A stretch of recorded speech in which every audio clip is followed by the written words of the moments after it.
Hey, I'm Sith King. And I'm Sonic Sons. We're the Rambling Reviewers. Today we're looking at Dragon Prince Season 3 on Netflix. Which we have absolutely done the first 2 seasons of. We had to double check that before we... Hello, everyone who watches our show. Anyways, so what to say about... The Dragon Prince Season 3 was interesting. Obviously, the visual effects and animation were much better than the first season, though that wasn't that wasn't hard. They remember the rendering in Season 1 was like 15 frames a second or some weird thing. If I had to give a name to a theme to this season, it would be finality. This felt like the final season. It felt like they're not sure if Netflix will renew them, so it needed to be final enough to be final, but also a little wiggle room in case we finally get our funding. Yeah, which is a problem because it feels like some of the plot threads went really quickly. Yeah, I suppose. I can tell if they had a Babylon 5 setup where... Of course, in that case, they were rushed anyway. But if it had been definitely planned out to be, say, 6 seasons in advance, which they're hinting at because they call them books and each one is named after one of the 6 elements, you could see a smoother progression of things. There's a lot of cool elements. There always have been cool elements in Dragon Prince, so I would like it. As the series progressed, I found myself thinking, all right, I know this is good, and I know Avatar is better, and what makes Avatar better exactly? And the main thing I hit on was that Avatar balances the funny and the serious in a way that feels much smoother. This one, you know, they get some hay out of their ability just to like be weird and when you expect kind of serious fantasy stuff. Soren and Claudia, particularly, Absolutely. having some weird lines and things being silly in the midst of things, which is cool. And then sometimes that works out well, where it's like, oh wow, you thought Claudia was just kind of this ditz and weird and silly, and then there's interesting pathos there. She becomes deeper than you thought. And then sometimes you're like, are we just throwing in a joke every few minutes? Is it quite adding up the way it's supposed to in the broader plot? Okay. There's one great example of this. There's a scene in this season where it shows a flashback to how they killed the Dragon King long ago. And the scene before it has King Harrow playing with his son and playing hide and seek and stuff. Ezrin, playing with Ezrin and Bait, and it's kind of like harmless little silly stuff, like look, they're being silly. Yeah, everything is fine. You know, if you got the impression of what this guy's state of mind is, life is good. But then like Viren comes in and he says, I have a way to kill the Dragon King and get revenge for your wife, and in order to do that, you need to feel absolute hatred for this thing. And he's able to summon that absolute hatred just out of nowhere, and he's like gets tears running down his face, and it's a bit of a mood whiplash. If this had taken place much sooner after after his wife died and Ezrin was still a littler kid, toddler or something. More to that though, you could easily have it Ezrin at the age we know him, but then just portray it that the king is still troubled by this past, that he can't really let go and play hide-and-seek games and whatever, that his sons feel a little bit distant from him, like, oh, we know you love us, but why are you always so kind of like he's hurt and cold and it's hard to empathize. When he's fake looking for Bait, for example, he could just stop and freeze on seeing the empty chair next to his. Yeah, and just like that, curl in on himself just a little bit, and he tries to get back into the momentum, but it's clearly not what it was 5 seconds ago. But let's. So then, especially because this is super important to the plot. This is not only plot-wise but thematically, because he's going to summon enough, vengeful hatred to power this weapon along with other components, and then ride off into the Xadia land, the magic lands of Xadia, and then murder this giant dragon, right? Which takes a lot of courage, obviously. And then in doing so, sets off a series of events that leads to his own death, and his son's kind of going into exile for a while, and possibly putting all the continent into war, which he doesn't want, And there's a major theme about trying to avoid war and being a pacifist and forgiving and all these things. So this is like the thing. This is that unruly emotion that he didn't know what else to do with, and it ended up sparking all the events of the plot. And you don't want to precede that with 3 minutes earlier of, yeah, everything's fine. He's good. He's just having fun with his son, and everything's fine. Yeah.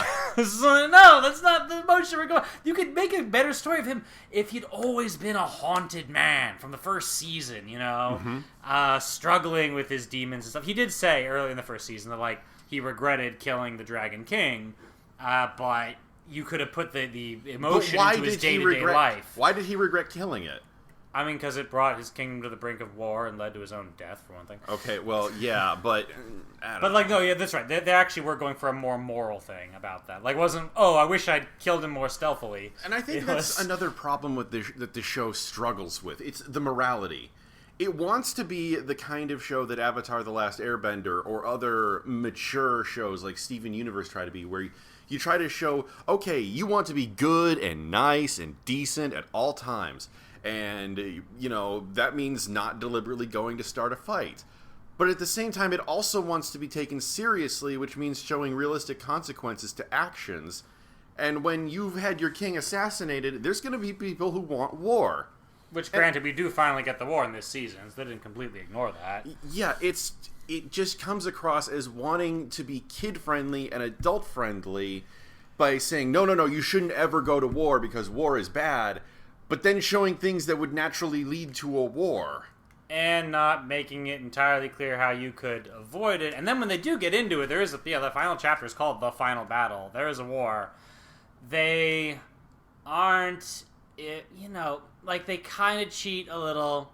They make all the enemy soldiers into monsters.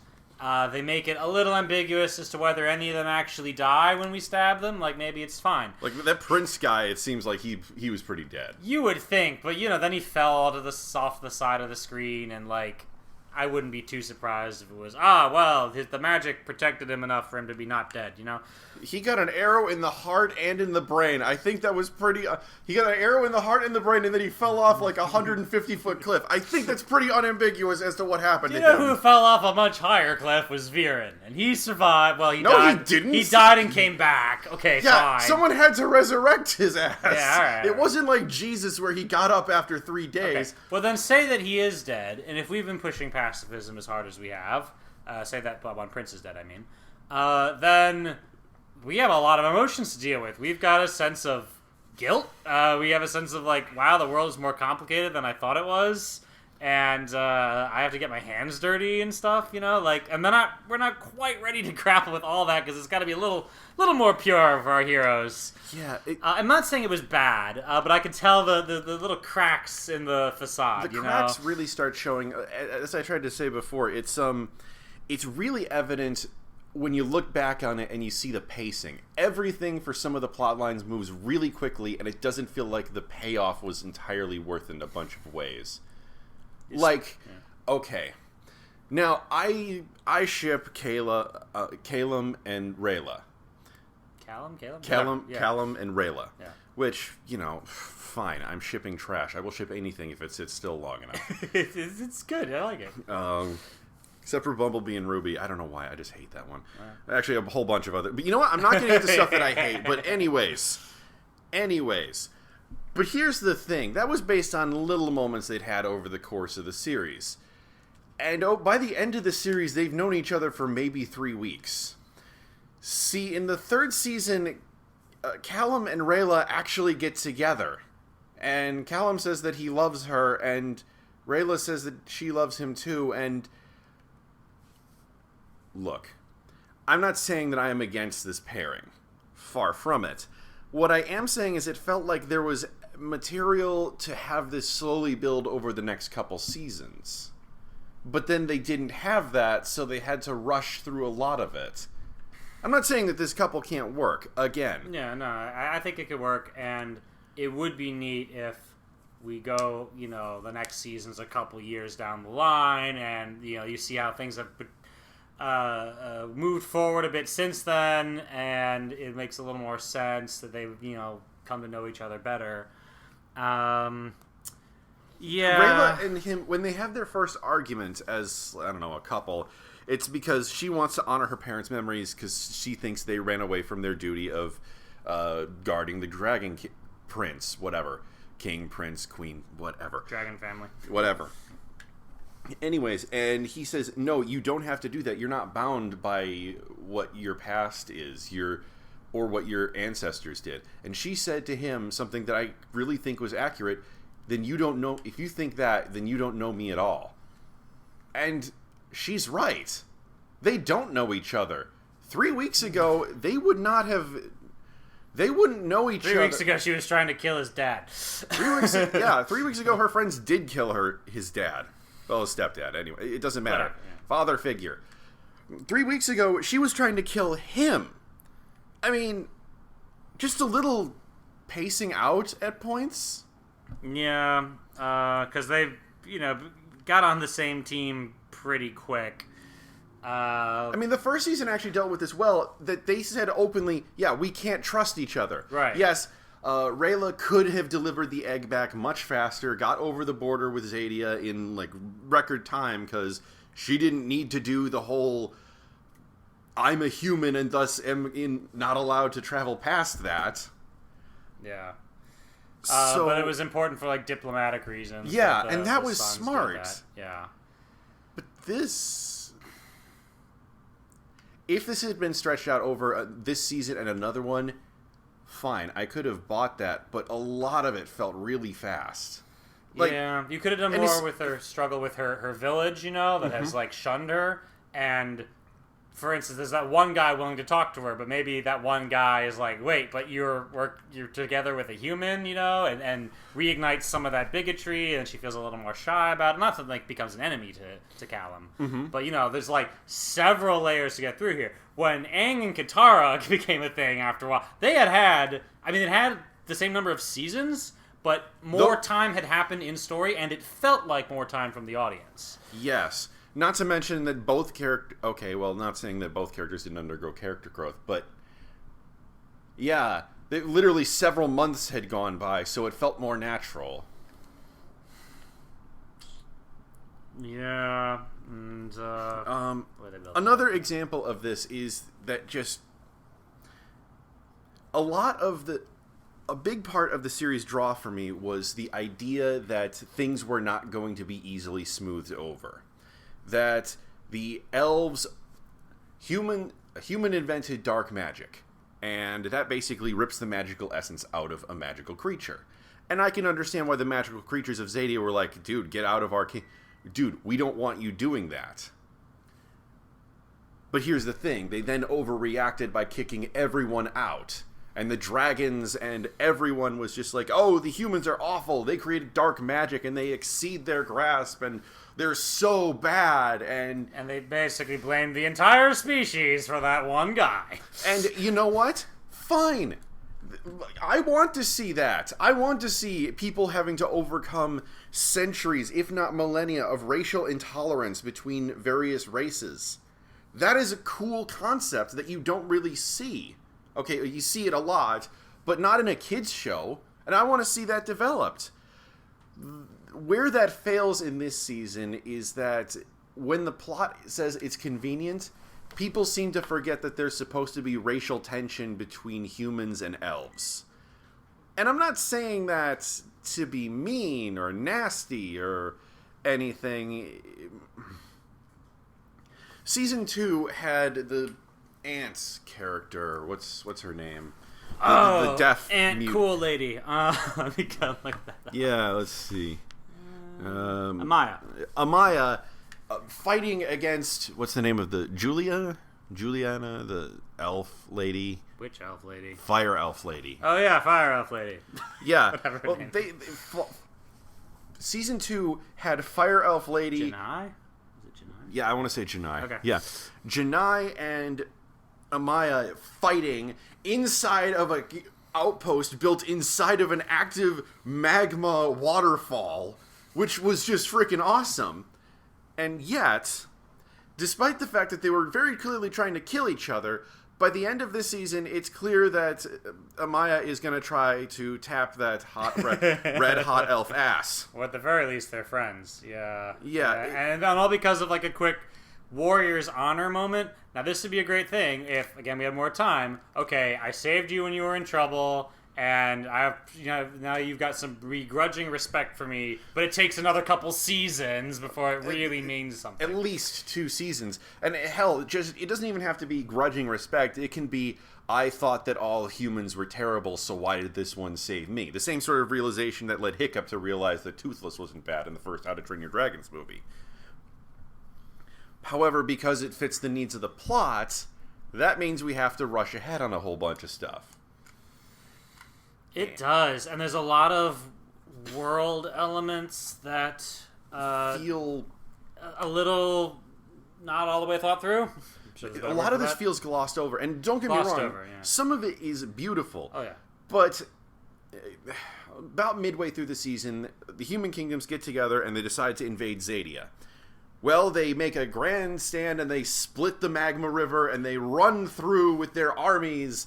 And then we're treated to the next episode or so of them just marching and having absolutely no opposition as they march into Zadia. Yeah, like, I get that the guy who normally guards the border is dead, but seeing as he's been dead for a little while now, you'd think there would be armies of elves on the border making sure humans don't start shit. And Viren's whole thing is the fear that the elves will attack us, so we need to go attack them first. So it'd be great to see more elvish armies massing, and then when we do cross over into their border without permission, that they, descend on us like a swarm of locusts, and they're really pissed off about it. Yeah, have some pitched battles to show that this is actually a war and not just Viren dicks around in Zadia. Right. There were other elements there too. So earlier, at the end of season 2, the boys finally discover that their dad has been dead this whole time.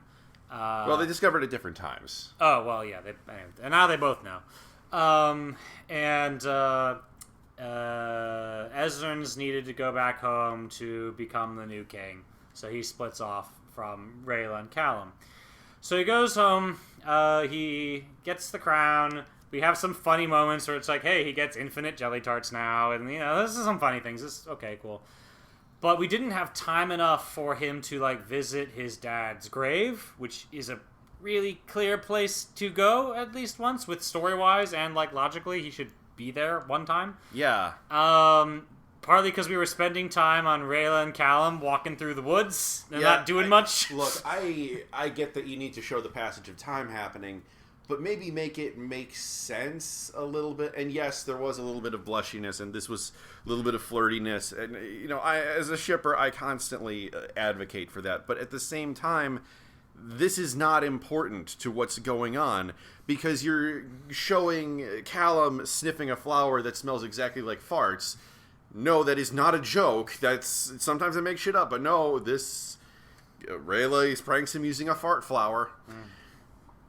And in the meantime, what wacky shenanigans is Ezra getting up to? Oh, Soren and Claudia have been arrested for being criminals for trying to murder the princes. Oh, and 5 minutes after that, a new prince guy comes along, and he's like, yeah, the rest of it... Oh, no. Then the Master of Crows comes in with messages saying, oh yeah, remember how last season Viren sent out shadow elf assassins? By shadow elf, I mean just what looks like shadows in constructs that look like elves. Yeah. Yeah, not actual shadow elves, because Rayla is a shadow elf. She's a moon elf, to be precise. Whatever, but anyways, well, some of them succeeded. A king and queen are dead, and another one is badly injured. So then 5 minutes after that, we have the son of one of those guys show up in the castle in Katalis, and goes, yeah, by the way, my dad is really badly hurt, so you remember when Viren was like, yeah, let's all declare war on Zadia? We're doing that now. And I have my army outside. And in the middle, fart flowers. There's like a whiplashy But it's going fart on there. flowers, or finding and playing with tribbles, or a giant helicopter seed, you know. I mean, those are interesting things, sure, but it's like there wasn't a focus, you know. And it's like in Steven Universe, people complain about the beach city scenes in the later seasons because you have, on one hand, the threat of the gems and the diamonds and these things that will blow up the earth. Things ancient, more old and nuanced than humanity itself are making designs to our meager little ball of mud. And on the other hand, some people might have to start working at the Big Donut again. You can see why I don't give a shit about the Big Donut. It's not that the stuff doesn't matter to those people. It does. It's just that at the same time, there's some stuff that I'd rather hear about, like the imminent end of all life as we know it. Right. And the way Avatar did this was, you knew that big stuff was happening sort of eventually and in the background, but it made sense that we had time. Like, the whole thing was being on a journey, and we had to go from place to place and have our smaller dramas along the way. And the broader thing built up in a way that felt quite natural, and so there wasn't a sense of contradiction. As opposed to in Steven Universe, it's like, why don't we just focus on Deal Cluster, like, right now, and play ukulele an hour later? You know? Like, I mean, I can tolerate it. I love both sides of Steven Universe, but I do see there's a contradiction in there. Exactly. It's... And that's kind of what this show struggles with sometimes. I mean, that episode was the worst about it. I mean, not to say the episode was bad, but it was the worst in that aspect. And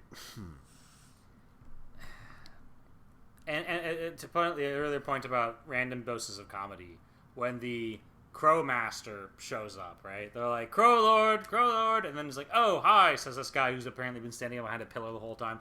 I'm the Crow Master. It's like the Crow Lord, and he's like all awkward and stuff. And I'll have to get you. You have 414 messages. Would you like to start with the ones that are urgent? And there's all this. Oh, by the way, we're all doomed and we're going to war and all this other shit.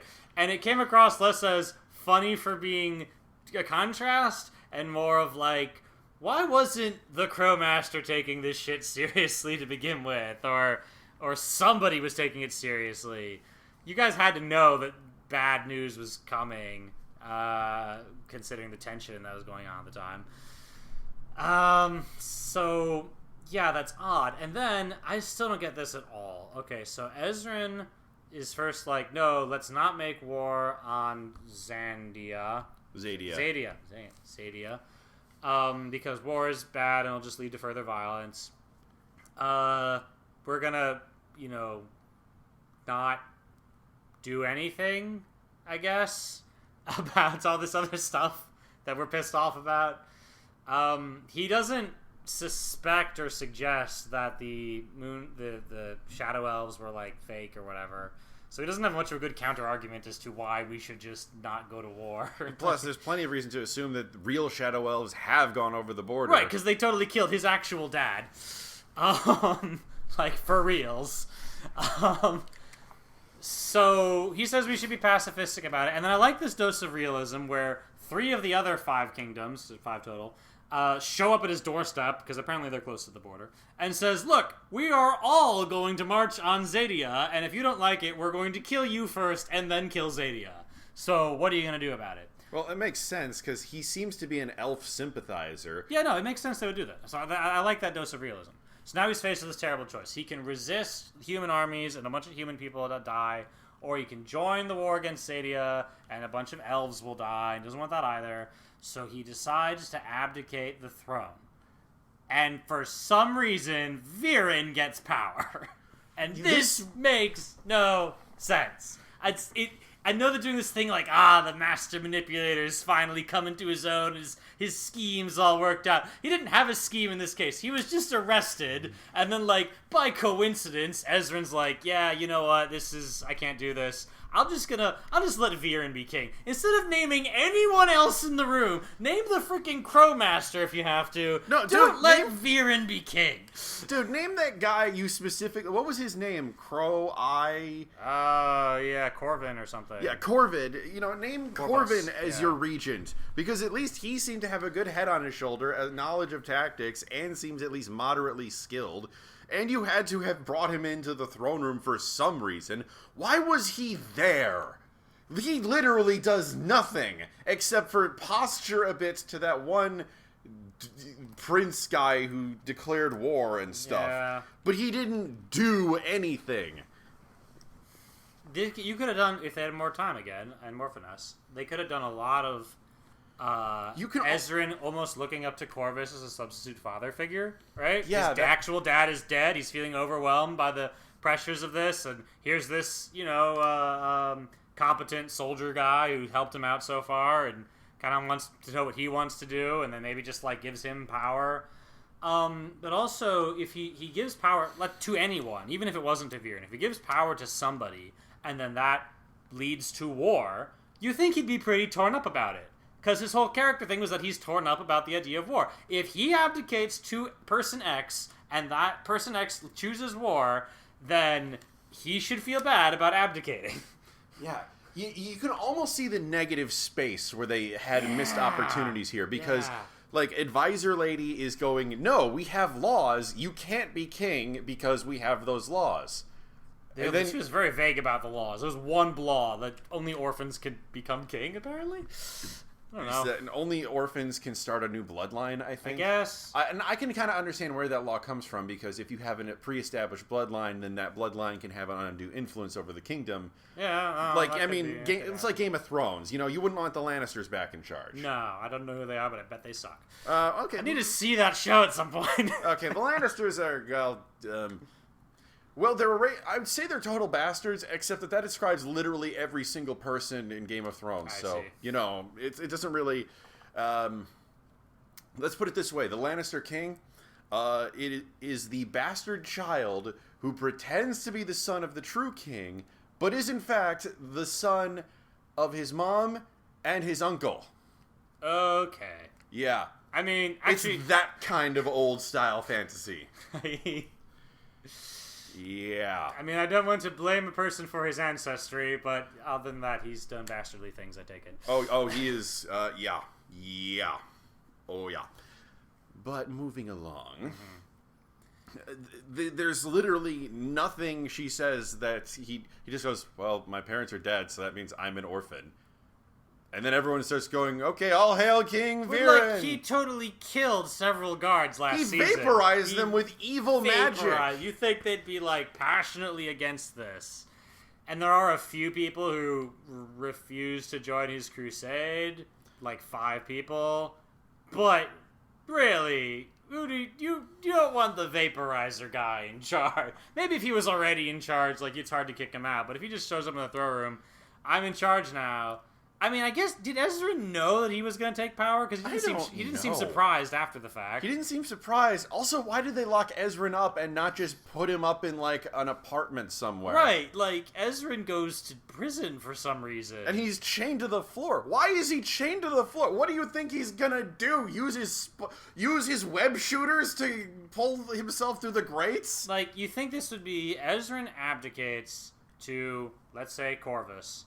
And then, Viren, having anticipated this, has already got assassins in place to murder Corvus later that afternoon, and then uses some legal loophole bullshit to make himself king, right? And maybe if we had established he had more political power, high-ranking advisors who like him for this and that reason, and then he becomes king, and then Ezrin, who is currently, taking a walk outside the castle, unawares, gets kidnapped by Viren's men and then thrown in jail. Right? Fine, that could work. See, then it'd be like, oh shit, I thought I'd planned for Corvus to be king, and now it all didn't go the way I planned. You know? Yeah. It didn't happen that way. He very deliberately, yes, put the cuffs on my hands because I feel like it, I guess. Yeah, okay. So, and that scene leads to another... He could have been a king for a whole season and given it up at the end of the season. But instead, the TV Tropes page actually has something interesting to say about this. It says it feels like he gained the title of king for nothing. And he did. Yeah, he was king for like 3 episodes, and then he gives it up to Viren, giving him ultimate power, which is what he wanted all along. So what was even the point of that? Oh, and what's worse, despite the fact that he clearly says, "Oh, I abdicate the throne," everyone still treats him like a king later. I mean, I can get the concept of the true king in the sense of, like, we just hate the actual legal king, so we're going to call you king because we feel like it. Yeah, but that's never made explicit, and everyone just kind of treats him like that, despite the fact that he's 10 and has... Yeah, you're right. The true king moniker would work a little better if Viren had been an outright usurper, you know, like, who had faked Ezran's death, let's say, you know. Yeah, but which was the original plan. It was the original... Or to kill him outright, either way. Yeah, but...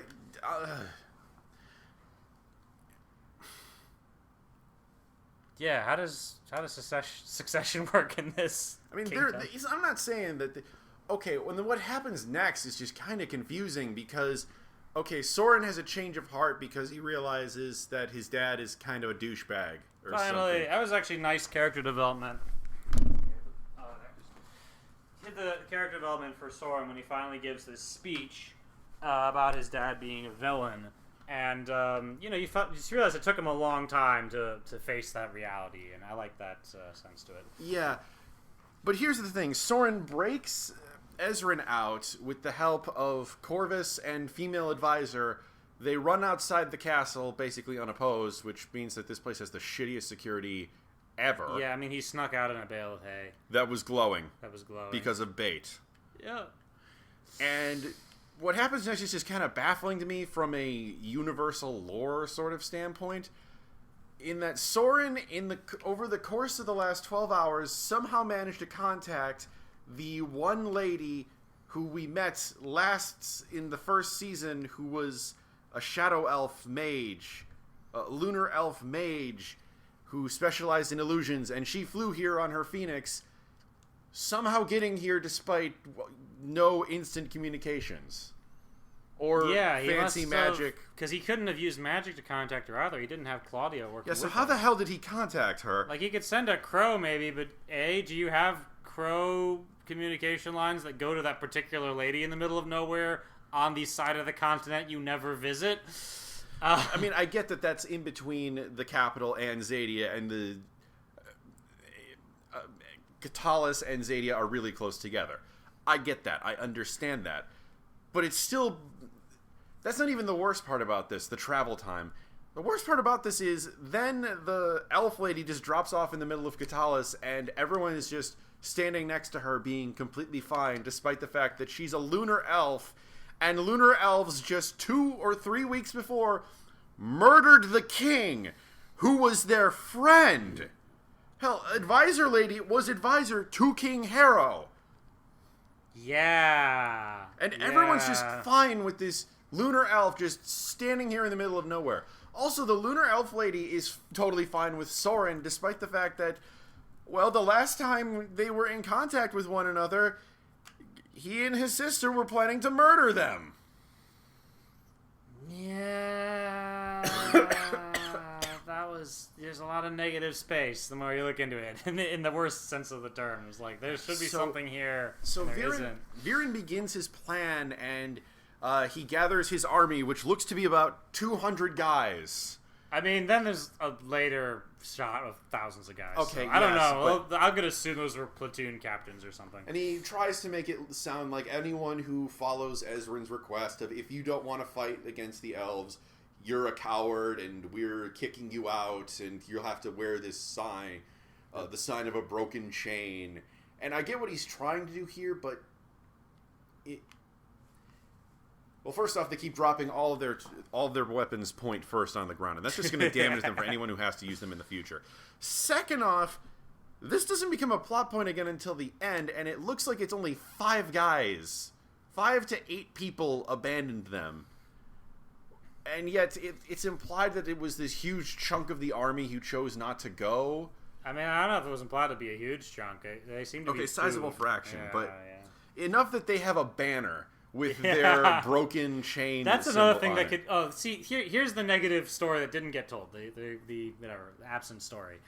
Is Ezran goes back to claim the throne and either never gets to claim it or claims it and gets usurped.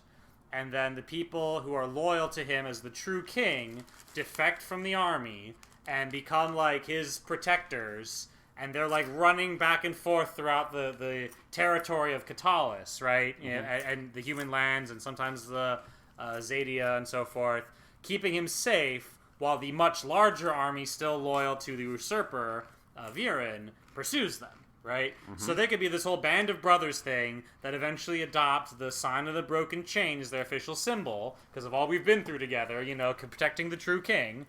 And Amaya would totally be in on this crowd, right? She'd be like their captain or something.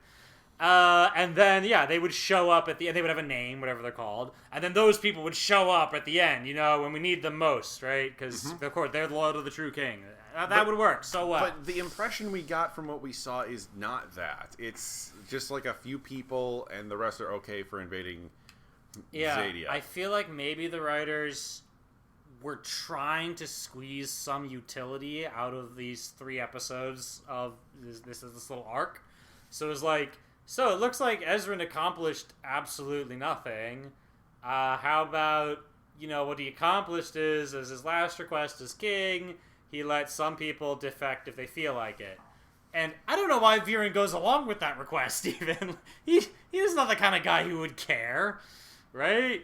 And everyone's willing to accept Viren's rule. I didn't feel like, he needs to go abide by this request, otherwise he'll have a rebellion on his hands. Yeah. Or something like that. So they get to Zadia, and... Okay, and admittedly... Now, we're giving a lot of shit to this season, but there's a lot of really great character scenes. We should mention when Claudia and Soren visit their dad when he's still in prison. I like this little scene.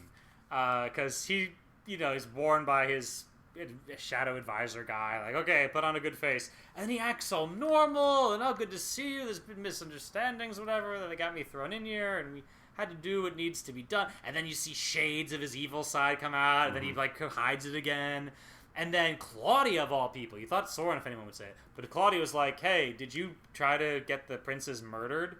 And she's all distressed about it. And then we rely on the exact wording of his evil instructions from the first season. And he's able to spin it like, no, you misunderstood. I wasn't saying to kill them. What are you talking about? And you can see Soren struggling with this. And this is an interesting spot where you put a dumb character in a moral quandary like this. Normally people are dumb, it's just for comic relief. But you can also make it a dramatic thing where he's honestly not quite sure if maybe he'd misunderstood. Like, maybe I'm dumb enough to have misunderstood, So I like that scene. Yes, I told you to take care of them, not take care of them. Even though he quite blatantly told them to take care of them. But, okay, the whole scene where Viren is submitted to the Sun Elves is just amazing. I mean, I love the design of the Sun Elf capital and stuff. The Sun Elf capital looks like something you'd see out of the Protoss or some other super advanced alien faction from a science fiction show. Yeah. You expect to see this as a place you'd visit on Stargate Atlantis. Yeah, that's very cool, but cooler. Oh, yeah. But it turns out that Viren is... Can you look up the name of his shadow backer dude? Oh, yeah. Man. Viren has been talking to his... Aravos. Aravos? Yeah. Where is it? Where is it? Up there. Aravos. Aravos? Aravos is this spirit thing who's been trying to manipulate him by teaching him forbidden magics and stuff. And it turns out he has this amazing plan, and it totally works. And it works out amazing.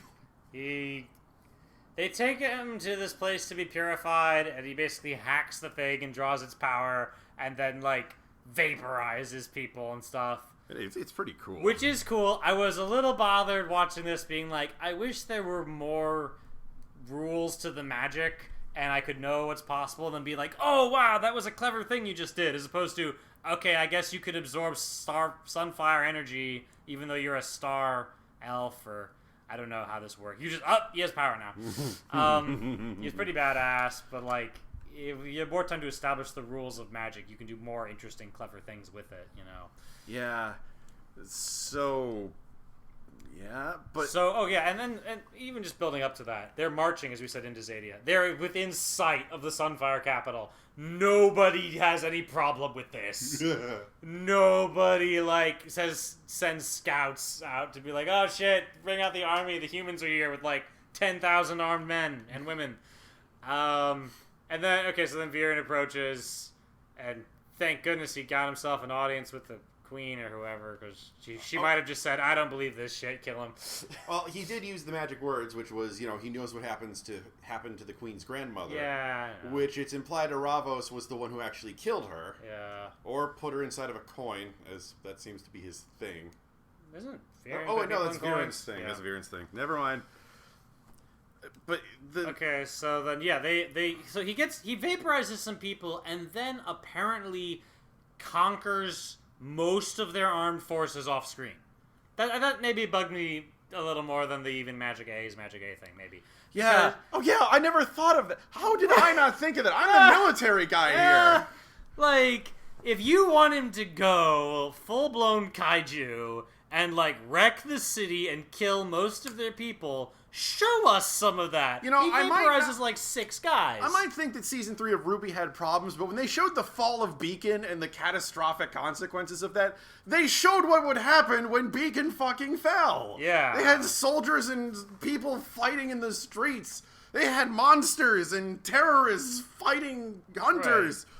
And I'm guessing there's budget constraints there, but you know what? If you really have to work with a budget constraint, just cut away and then cut back to Viren walking alone through the streets of the Sunfire capital with just corpses everywhere. Yes. Right? Just imply he roasted all these people. No. Just show frozen statues, and as he brushes past them, they disintegrate into dust. Yeah. Not in the sense that he disintegrates anything he touches, like Shigaraki, but the hand guy from the League of Villains. Yeah, I remember that guy. Yeah. No.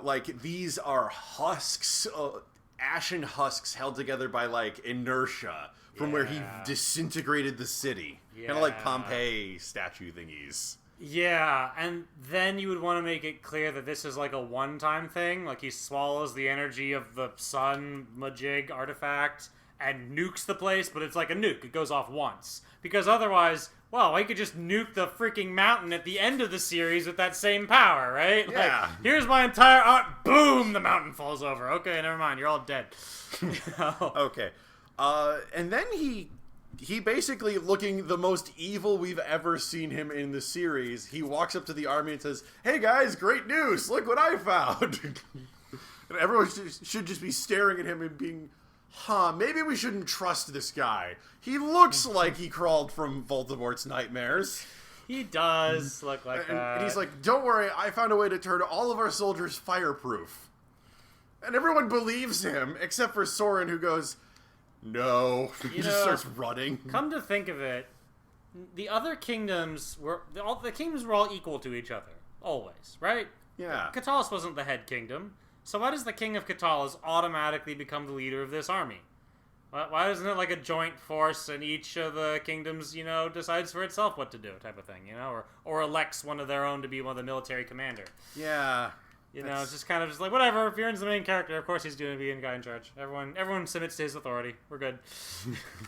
And so he just turns everyone into fire ogres or whatever. Yeah, and they're all quite happy to do that, apparently. They see it demonstrated on the first guy. And they're like, yeah, let's do that. This looks awesome. I'm cool with this. I'll become a monster. So, it does remove a lot of the ambiguity from the rest of the series when all of the good guys look normal and or handsome in the, vaguely anime way that they're normally animated.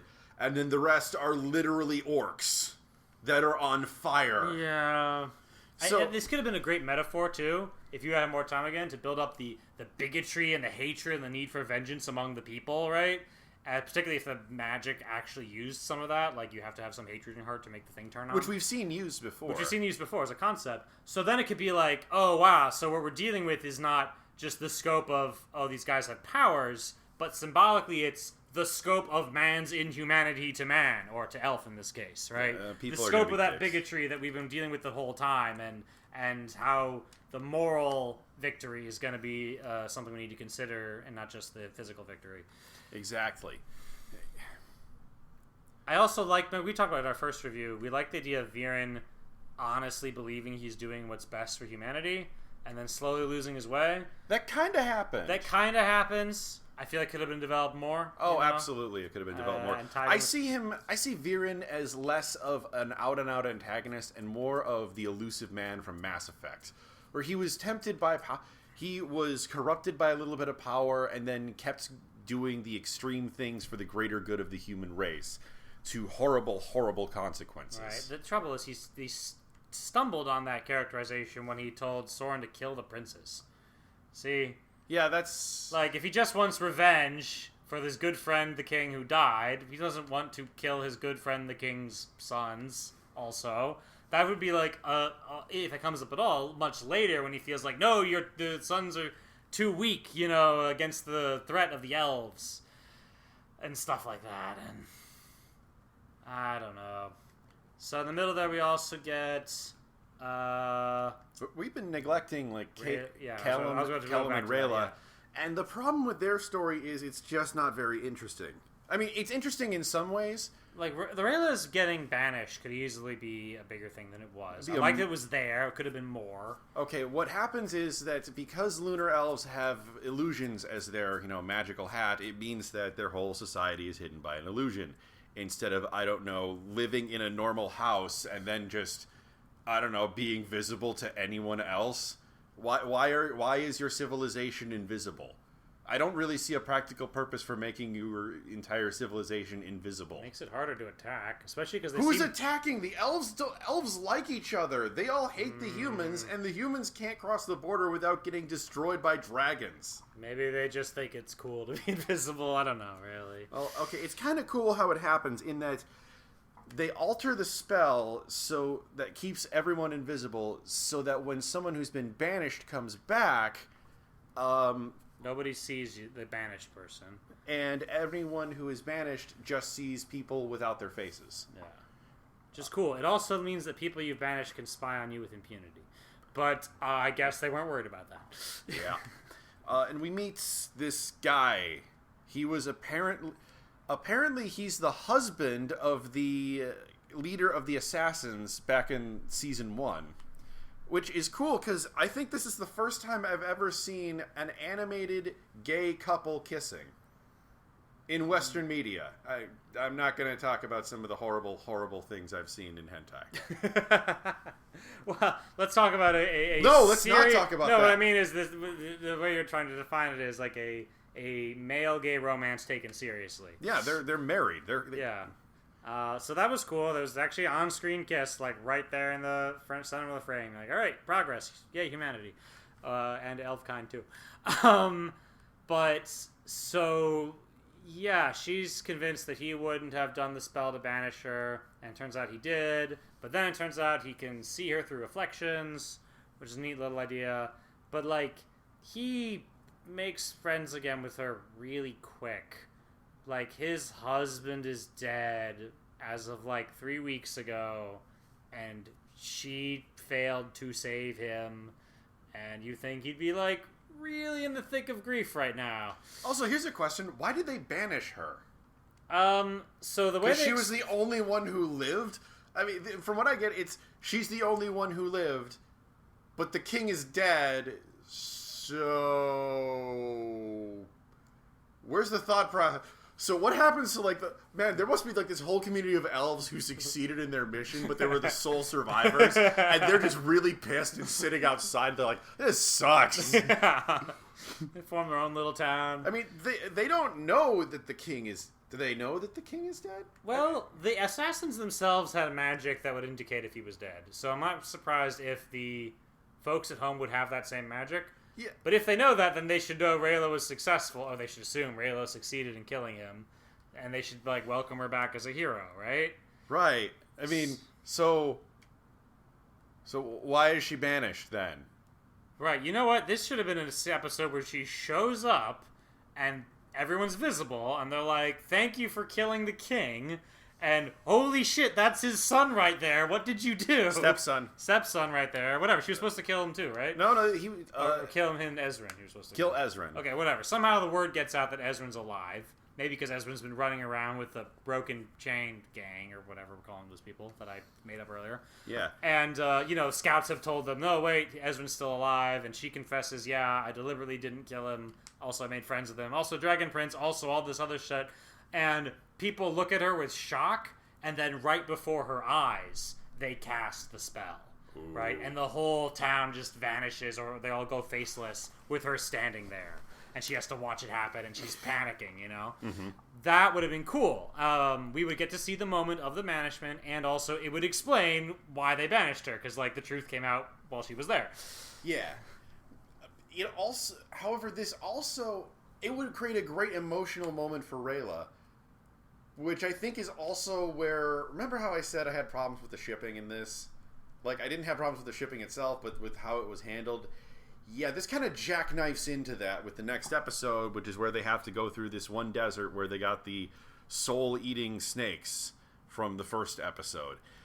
And, look, there's a sky elf with wings, and she's riding a dinosaur and plans to take the baby dragon all the way to, the queen for the reward or something. Yeah, she wanted to claim the reward for herself. Yeah. Anyway, the long story short, they have to cross the desert. They stop at an oasis. And Rayla is really emotionally torn up about it. And this could have been a really good character arc for her because she could blame Callum for this. Yeah, or even just blame herself for getting close to Callum, But that still would push her away from Callum, whichever way she phrases it. Yeah, but instead, it kind of, Callum gives her a pep talk, and that actually turns really romantic, so she kisses him.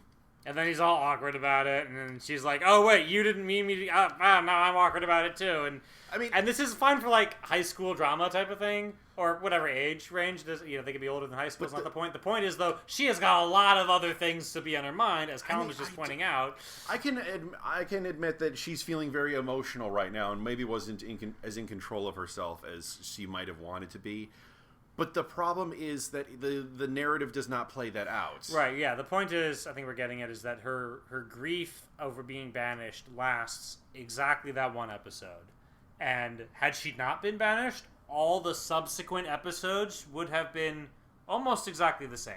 The best I can say is it kind of ties in with her thing about her parents, and she feels like they ran away and I ran away too, and so the banishment is underscored the need not to run away from your duty and all that. Yes.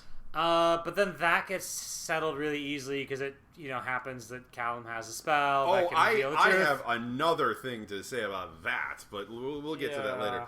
Anyways, long story short, while they're chasing down Bird Lady, they eventually admit that they're a couple and they start kissing and stuff, and it's nice. It's sweet, just it's not sweet, as well developed nice. as it might have been. Yeah.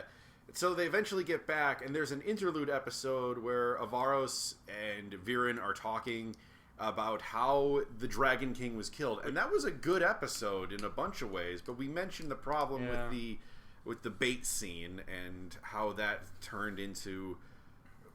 And again, how they when they don't find Thunder on the border, which. Does Thunder have superposition? Because everyone talks about him guarding the border as if he is on every inch of it at the same time. You can't cross the border without Thunder just being there. He teleports or something. Yeah. That's vague. And then they don't find him on the border, so they cross into the border to go to his house. And no one accosts them along the way. Xenia seems very empty. There doesn't seem to be anyone traveling around anywhere that you can just kind of bump into and be like, oh shit, there's an army over there. You know? Yeah. Why did the elves kick the humans out? I guarantee you, it's not because they were feeling crowded. Yeah. There is no one here. Xenia is empty. Yeah, it's pretty weird. Then anyway, he gets to kill Thunder and stuff. He kills the King of the Dragons, and the King of the Dragons starts talking and is like, no, this is a day for life, and I will not tell you again. Leave, or I will make this a day for death. And the king is like, you didn't give my wife that choice. And then goes to kill him. Which is a good line. Yeah, admittedly, yes. Very good line. And then apparently this is the day the egg is laid, yeah, or magically formed, or however eggs happen with dragons. I think the egg was hatched then. I mean, the egg was not hatched. The egg was laid then. That's what I meant. Right. And then the mom went out because she'd been sitting on the egg or something. That's the weird part I'm getting to. Where is mom? Because we get to the flashback scene, where Viren approaches the egg in the palace, let's call it. Oh, that's in the future, and we'll get to that. Okay, well, Mom just... Yeah, but... Okay, Viren goes, okay, well, we still need to kill the son of the King of the Dragons, which I can understand a little. A little bit, but wow, he miscalculates so much to the extent that it feels stupid, at least in retrospect. We have to kill the Dragon Prince, otherwise people will want to avenge you. And then, what happens? People who believe the Dragon Prince has been killed avenge the Dragon Prince by killing him. You know what, Viren? Maybe you should conceal what you're doing and not, kill more people of the Royal Dragon bloodline. Yeah. I'm not sure how anyone figured out that King Harrow did it, actually, or that Viren was involved. All the witnesses died. Yeah, how did anyone know? I mean, they recognized the craftsmanship on the spear or something? Yeah, wait, okay, but even if they did recognize the craftsmanship, why would they know anything? No one goes over the border it's been in either 1,000 direction. years. Yeah. So you could say, oh, I'm King Harrow. You could say, sure, it's just like the last 6 King Harrows. Yeah, who would know? Yeah. Yeah. That makes no sense. There should have been, they fight and someone gets away with the message, and then they're quick, we have to flee back across the border. And if we're talking about mood whiplash, this episode has a really bad case of it, because then, Callum and Rayla show up at the corpse of the King of the Dragons, and... Which is it turned to stone, by the way, so it's a really cool-looking stone corpse statue thing. But then Ezran shows up, and... Ezran is like, oh no, the Phoenix I rode in on, he wanted to get me here. Oh no, now he's dead. Oh no, oh wait, no, it just turned into a feather because it's a phoenix. 3 things at once, almost. Okay. Yeah, see... And then it's, thankfully, it's reuniting with Ezran, which the separation wasn't all that long in plot terms. Yeah, and... I mean, I get he would say he would be happy, but us, the audience, are like, oh yeah, you were together not too long ago. It wasn't that many episodes. Yeah, and then the big problem comes in, is Ezran himself. His voice actress sucks and cannot carry the slightest hint or intonation. You know what? I don't care if you have to use an adult pretending to be a kid. At least they can act.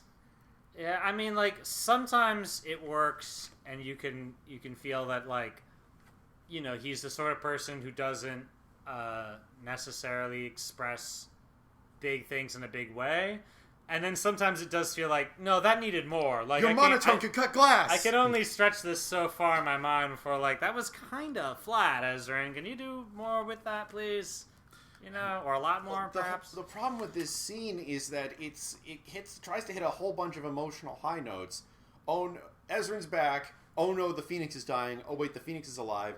And then when we next cut back to them, Ezran is just playing with Zim, and he's just fine. Everyone's fine, except suddenly Callum is staring at the remains of the dragon, and he's like, that's my mom's spear, and he tries to get pathos about how he's feeling really conflicted, but it's gone by the next scene.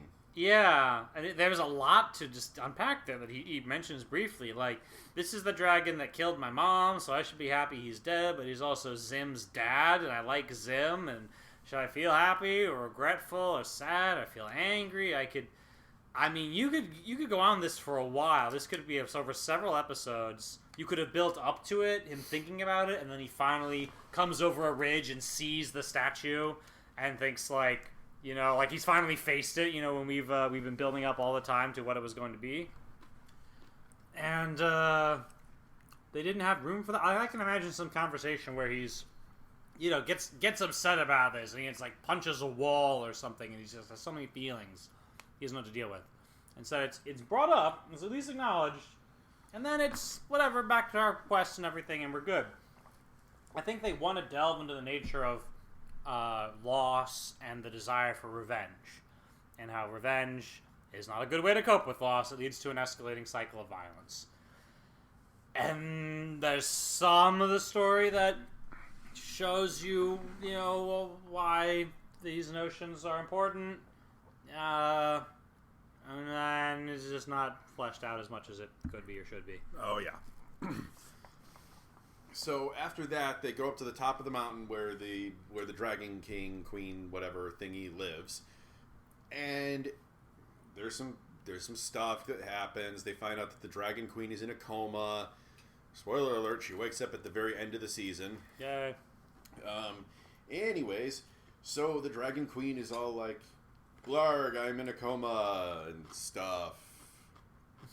But yep, that's exactly what she said. Rayla is just feel.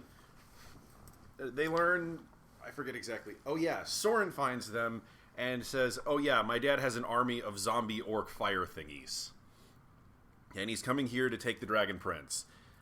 So one of the elves there says, "You should run away and take the Dragon Prince." Rayla's like, "Oh, but I have to stay in order to make up for my parents running away." And they have that argument that I mentioned earlier where you don't know me at all, which they kind of don't. But here's the part that I've been getting on about. See, the whole season, ever since the climax of the last season was Caleb learning how to use the Sky Arcanum, the magic of the sky, which includes that of lightning, of wind, of all that stuff.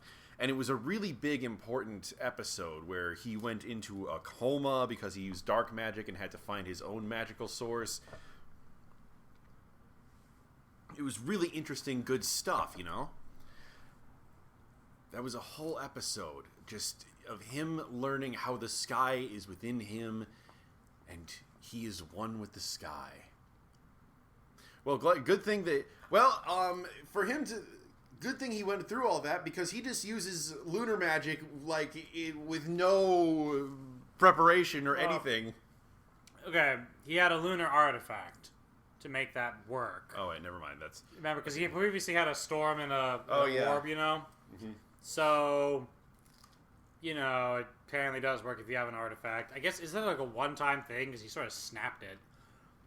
A little bit fortunate he happened to have that, and that he happened to memorize the exact spell from the lady earlier. At least it had come up he has earlier. photographic memory. That has at least been established before. Okay. So he has that spell, and he uses it to... I can only assume the spell is smart enough to know what you want to see, as opposed to show me a random chunk of the past, please. So in the past, it turns out some of the Dragon Guard fled.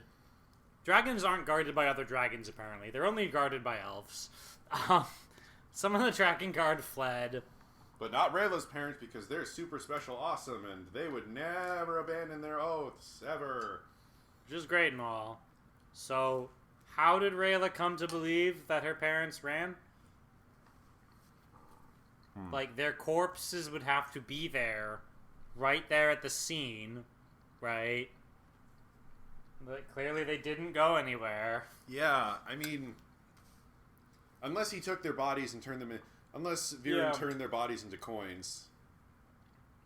Yeah, it's possible. I mean, that's Gee, maybe we're gonna see them, like, return somehow. Yeah, but that's, Okay, so... But then they should have said that. They should explain where this gap in knowledge came from. If it came about because they were on duty to guard the place, and then after the egg was gone, you know, people searched the place, and oh, they're not here, they must have fled, because if they were here, they would be, you know, dead, or they would have succeeded, and they didn't succeed. But then the vision, instead of cutting out just when Viren says, "Oh, I know just what to do with you," heavily implied he's going to kill them, show us how he puts them into coin form and explains the lack of corpses, and then Rayla can be like, "Oh, now it all makes sense, and my parents were heroes," and all that. But they didn't show that. So I when he said, "I know just what to do with you," I assumed he just like killed them regular style. But okay, yeah, no. Another point they mentioned the coins that had not been brought up in a while. So stuff keeps happening. There's a battle, and they try to make it impressive, but it's like they're trying to do a combination of Helm's Deep and 300, and it really just kind of doesn't live up to those. Hard to live up to those, but yeah, I know what you mean. Okay, yeah, but still, though, it just doesn't... I mean, it was pretty cool. You know, it's big for the bystanders of this series. It was definitely a big battle. But But it is a little weird just in the background that, like, apparently all the Sunfire forces got decimated at some point. It was never made clear, and there's like 100 of them left on our side. None of the other elf tribes show up at all to defend the king or queen, who are like the most important people in their cultures. It's made very clear.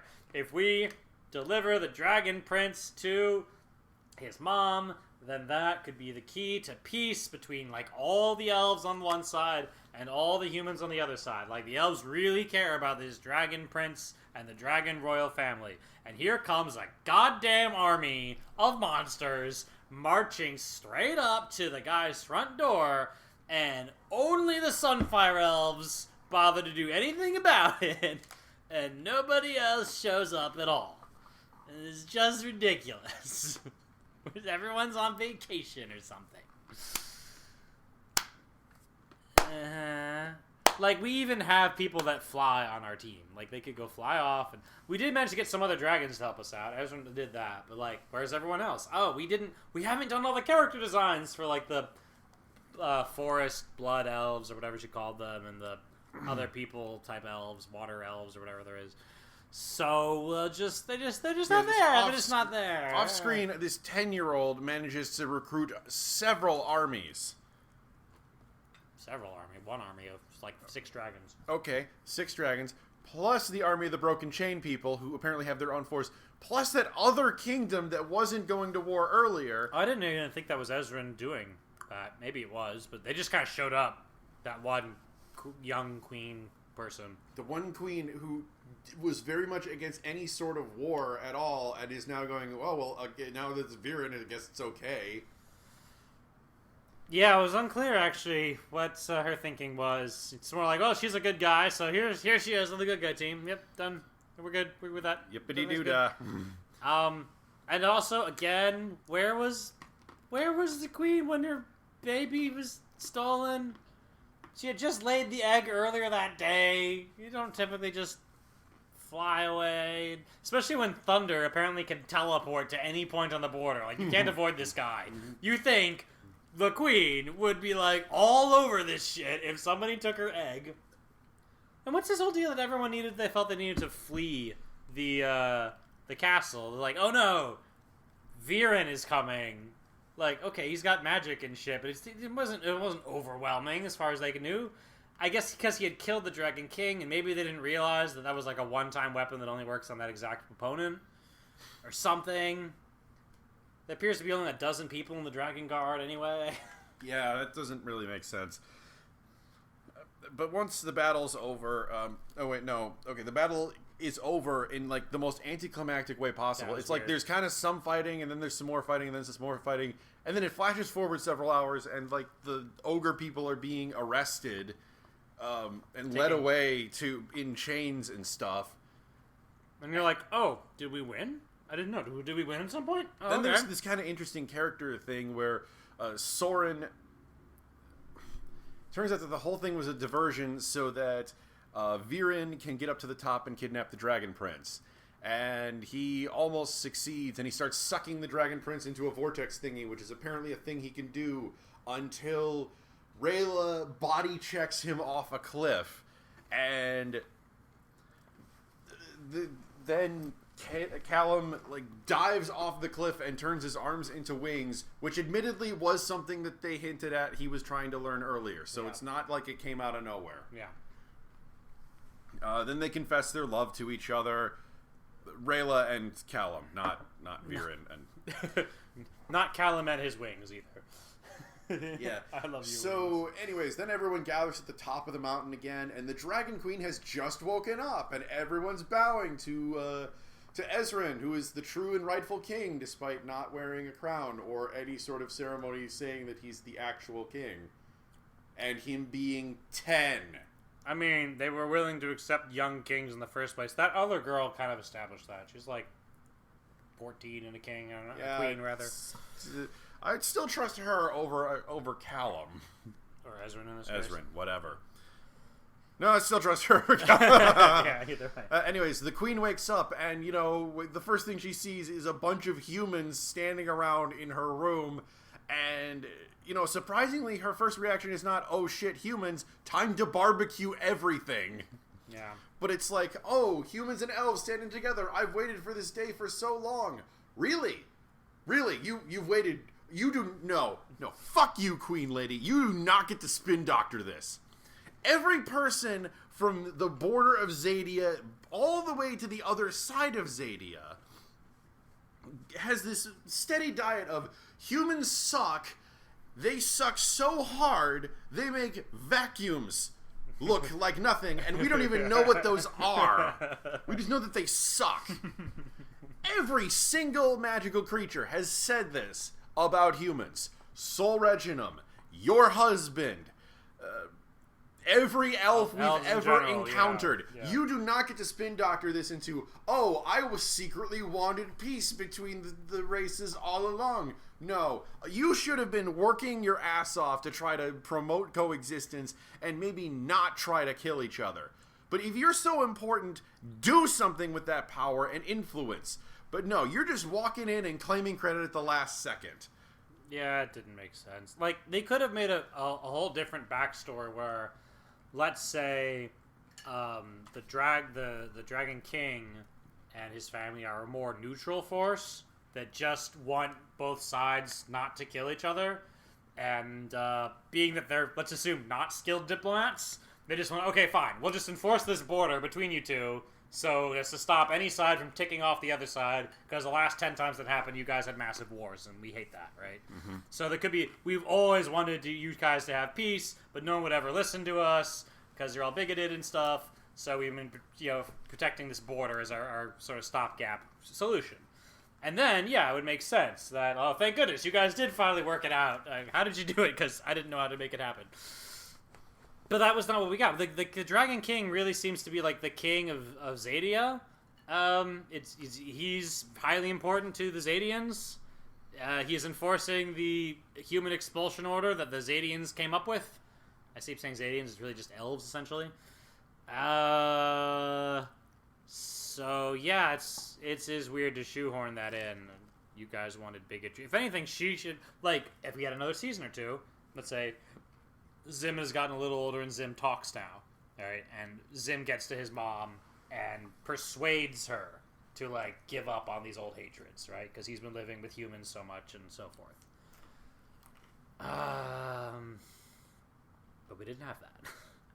And then, of course, after the end of everything, and we had the final battle, and everything's happy and great, and was like, well, there's got to be room for the sequel, for Season 4. I thought maybe Viren would be dead, but just Avaros, would be implied to be still alive. No, Viren gets resurrected. Apparently you can do that. And Avaros is also alive and in a cocoon, because you got to break out and do more evil and stuff. I mean, that's cool. You could make interesting stories out of that. But there are some holes in the stories thus far. Now, don't get us wrong. We spent a lot of time bitching, but we did enjoy watching this season. Yeah, no, there were a lot of funny moments. There was a lot of dramatic ideas. A lot of times where they took something a little differently than what we were expecting. You were talking about the scene where Soren confronts his dad as his dad's about to stab Ezran. And Claudia's there too, and she's like, no, wait, don't stab our father, jeez. And he's like, well, I have to save Ezran. And then they do one of those close-up shots where Viren's all like, ugh, like something has hurt him. And because they do a close-up, I'm assuming they're going for a fake-out, and something else happened. Somebody else punched him or something, right? Oh no, it actually was Soren stabbed him. And you're like, holy shit, Soren stabbed his dad. And then, of course, there is a fake-out. It turns out it was an illusion. But even so, the fact that he demonstrated to his sister, I am willing to kill our father, is an interesting thing. There's a lot of other shows where these two people, Claudia and Soren, would not have nearly as much characterization. They would be the minions of the bad guy. They'd be known only for their power set. Other than that, they'd just be uniformly cruel, and that would be about it. Kind of like Death Eaters are. Esna and Desna, like those two creepy twins from Legend of Korra. Oh, yeah. They worked for Unalaq. Yeah. And they were waterbenders. Yeah, those people. That's it. Yeah, that was it. So, and they've spent time on like Claudia's ditziness, and then moral conundrums, and Soren's stupidity, and then moral conundrums, and then they're close siblings, but they split up. I like the bit where Soren walks away, and Claudia's like, no, but she's totally powerless to stop anything. You know, there's a lot of interesting tension there. I would just love to see this sort of revised and expanded. You know, you could play a lot of this up a lot better, not just through that plot line, but through all of them. You know, and they almost got rid of Bait for a while. he gives Bait away to the baker, and we were like, oh, you know, shoo out the clowns. Like, we're getting rid of the slightly funny sidekick character so we can do more serious. No, he comes back. Never mind. Yeah. I don't really hate Bait, but it was like, I thought we were going in this one direction. Bait is like an annoyance that you don't really hate, but it's like... he just doesn't have too much to contribute. Yeah, you know? He's basically like a painting on the wall that's just at an odd angle. He Yeah. draws the eye, but it doesn't really add anything. Yeah, doesn't get involved in events very much. Just kind of being lugged around a lot. One thing I did like... Okay, I've complained about the shipping, but one thing I did like is that once they were together, they didn't hesitate to kiss each other. Yeah. And they got together halfway through the season, and, you know, I was okay with that, you know? So many shows save that for, like, the end of the series, or end of the season. Yeah, that's true, because they're afraid of the shipping bed death, they call it. And, here they just went, no, they're together now. They like each other, they're together. And then Ezrin finds out, and he was like, what? That was one of my favorite moments, that face. What? Oh, it's great. Okay, that whole scene is great just because they're trying to climb this super high mountain, and Callum uses the spell to give them all oxygen, and he's so grateful that they're not dying of oxygen deprivation. He kisses Rayla, and she starts kissing him back. And Ezra goes, hey, wait a minute, that's not part of the spell. Well, yeah, but you were kind of gone for a while, so now we're a thing.